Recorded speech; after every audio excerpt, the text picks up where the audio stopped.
Afin de poursuivre la deuxième partie de notre panel de discussion, deux concepts sont à définir, l'accompagnement et le leadership.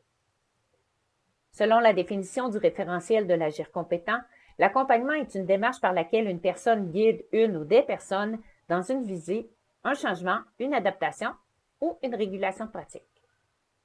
Le docteur en sciences de l'éducation, Mme Maëla Paul, précise ces aspects de l'accompagnement.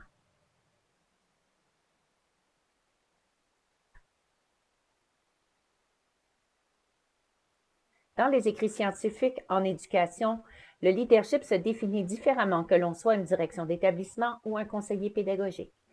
En effet, selon le MELS, le leadership de la direction consiste à gérer l'établissement en veillant au déploiement du potentiel des ressources humaines et en s'assurant que les contributions individuelles et collectives soient mises au service de la mission éducative. Ce défi est directement lié à l'exercice du leadership de la direction. De plus, toujours selon le MELS, on peut observer que les directions d'établissement exercent leur leadership lorsqu'elles sont capables de mobiliser les membres de l'équipe école ou de l'équipe centre autour d'un projet commun. Ce projet commun incite chacune et chacun à s'y tailler une place. Pour le conseiller pédagogique, le leadership se définit avec des nuances. La chaîne et Duchesne précise que les CP ont possiblement recours, selon les tâches, à l'une ou l'autre des trois types de leadership.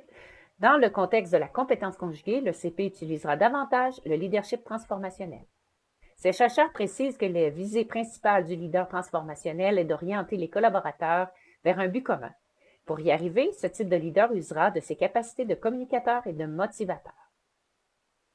Par ce partenariat, la compétence conjuguée peut ainsi favoriser l'accompagnement des équipes et mettre en œuvre le leadership de la direction d'établissement et du conseiller pédagogique.